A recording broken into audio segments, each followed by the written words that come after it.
How's it going, guys? And welcome back to another episode of ManLikeMurray.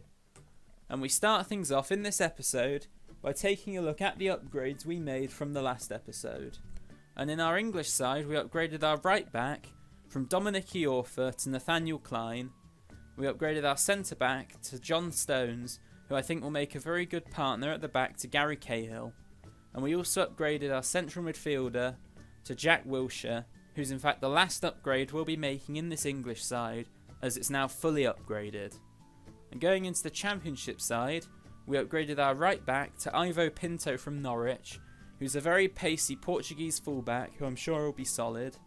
And we upgraded our left wing position to Christian Atsu, who's got lots of pace, and I'm sure we'll be able to put really good crosses into the box to Glenn Murray, who we all know by now is very good in the air.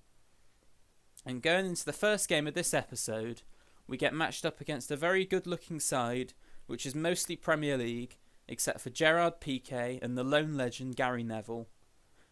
And this guy's attack looked very hard to deal with, because it had a lot of pace in Martial, Rashford and Mane, who I knew would be hard to contain, although his midfield was very attacking, so I knew I'd be able to dominate the midfield battle.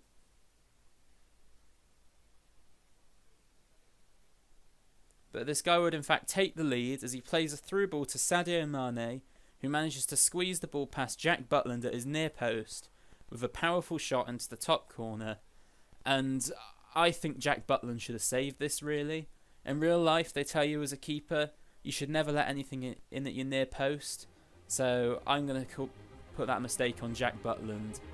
But as always in this series, we had a response as the ball's whipped into the box, and Glenn Murray gets an overhead kick assist to Theo Walcott, who has an easy tap in past Kasper Schmeichel, giving us a goal in this match and levelling things up, making it 1-1 in the 34th minute.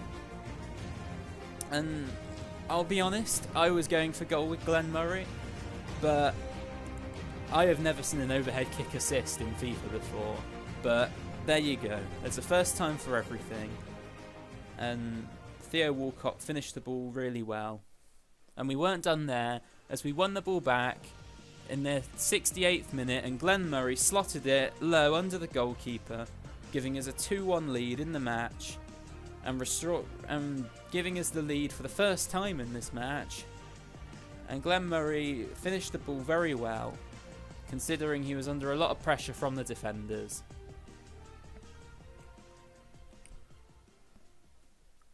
And that is in fact how the game would end. From being 1-0 down, we pick up a 2-1 win against a guy with a really difficult team to play against. So I was very happy with this result.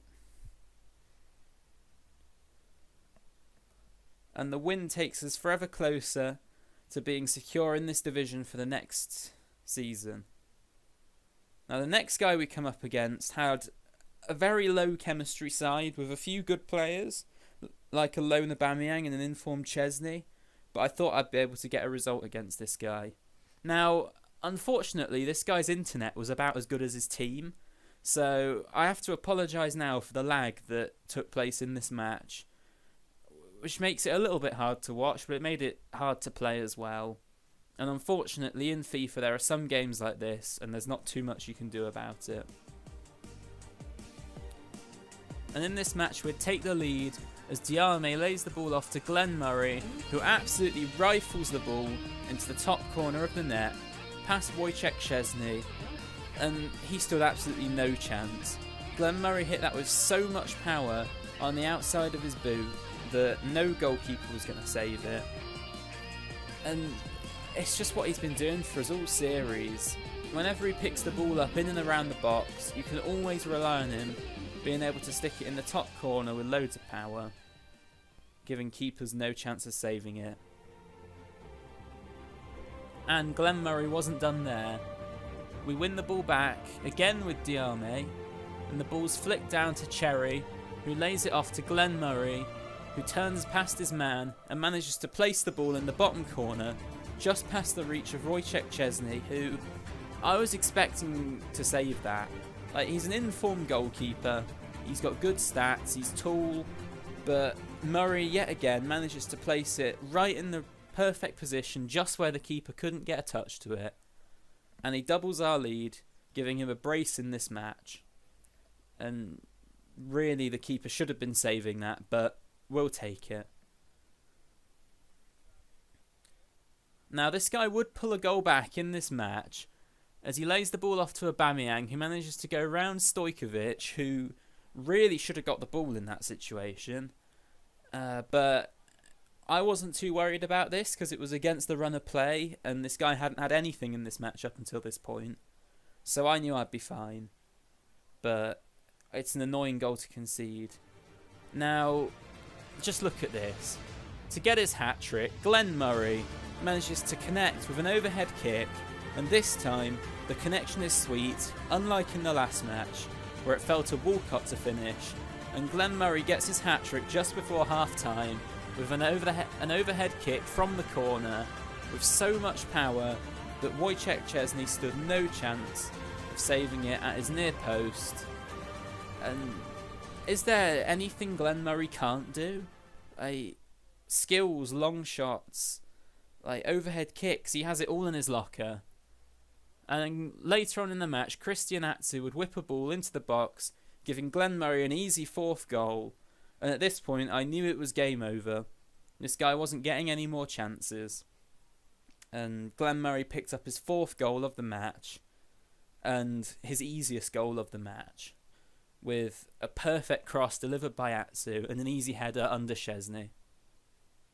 And he wasn't done there. Cherry knocked the ball down to Murray, who played a little ball that got intercepted, but then Cherry played it back to Murray, who had an easy finish, making it 5-1, and Glenn Murray picks up his 5th goal in this game, which is just ridiculous.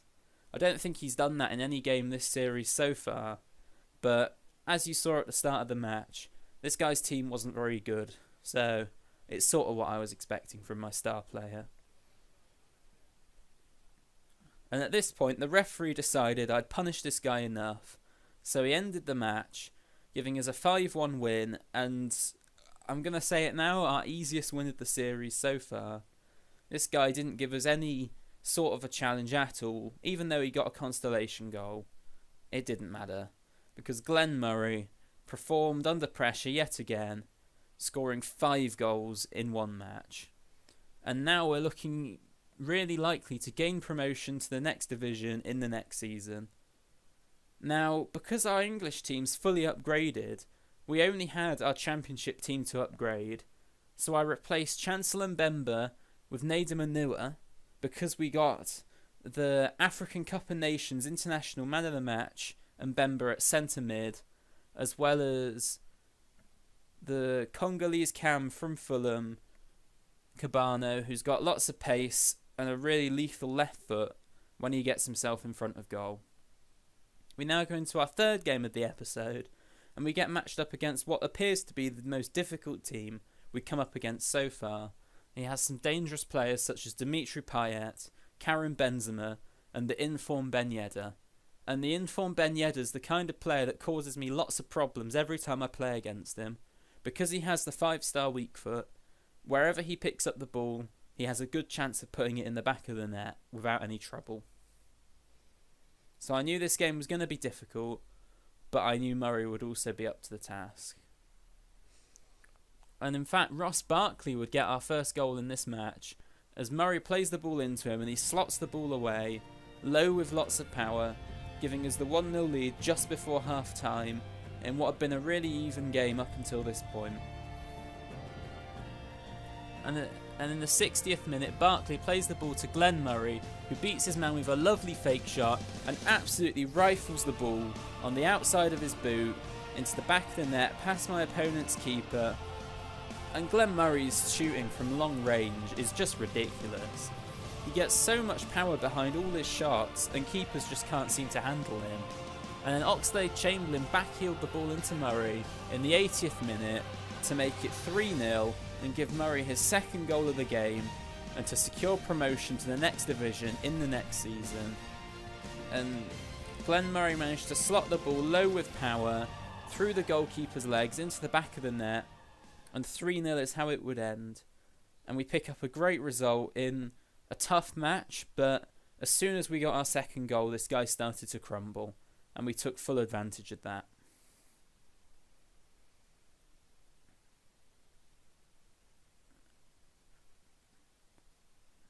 And now we go into our final match of this episode, and this was the game that would secure promotion for the next season.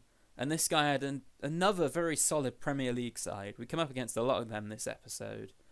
And yet again, this guy had a lethal attack in Sterling, Vardy and Mahrez. And this guy's midfield was very solid. Overall, it was a very high-rated team. And I didn't really stand much of a chance with my low-rated Championship side.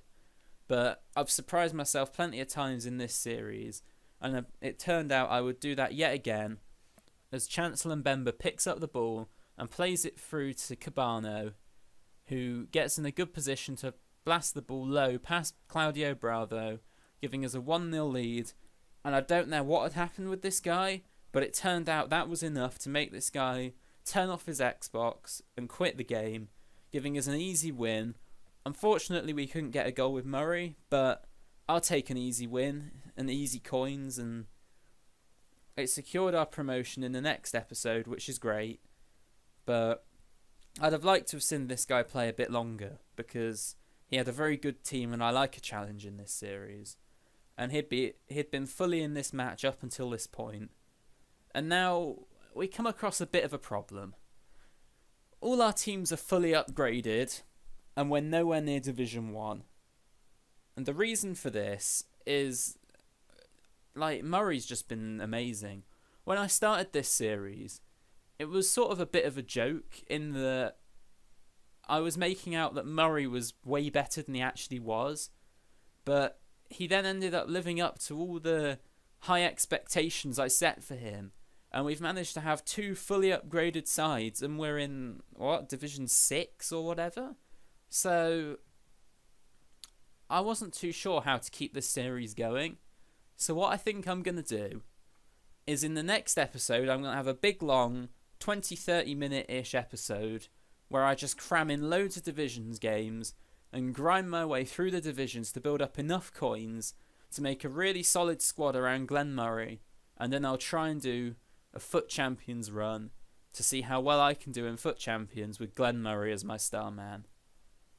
And as far as progress goes, in the matches we played so far, Glen Murray has scored 39 goals and got 9 assists, which is just incredible. And I would usually at this point say, please leave comments down below of upgrades you want me to make, but I can't upgrade anyone, so yeah. So that's where I'm going to have to leave it. I want to thank you guys for watching. Please like, comment and subscribe for more Man Like Murray on my channel, and I will see you guys in the next one.